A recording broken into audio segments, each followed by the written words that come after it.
प्रणाम, मैं रिंकी सिंह। मैं सावित्री सिंह। एक बंदा गीत गाने जा रही हूँ। लागल नाही हर दीना बाजल सहनाई, अरे बाजल सहनाई। लव मैरिज करके भैया ले अइला भौजाई, लव मैरिज करके भैया ले अइला भौजाई।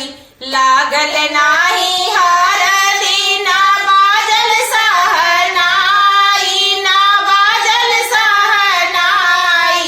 लव मैरिज करके भैया ले अइला भौजाई, लव मैरिज करके भैया ले अइला भौजाई।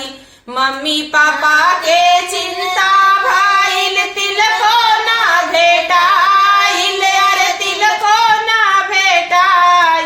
लव मैरिज करके भैया ले अइला भौजाई, लव मैरिज करके भैया ले अइला भौजाई। लागल नाही हारा दीना बाजल सहनाई, ना बाजल सहनाई। लव मैरिज करके भैया ले अइला भौजाई, लव मैरिज करके भैया ले अइला भौजाई। भाभी के चिंता भइल, सड़ियो ना भेटाइल, अरे सड़ियो ना भेटाइल। लव मैरिज करके भैया ले अइले भौजाई, लव मैरिज करके भैया ले अइले भौजाई।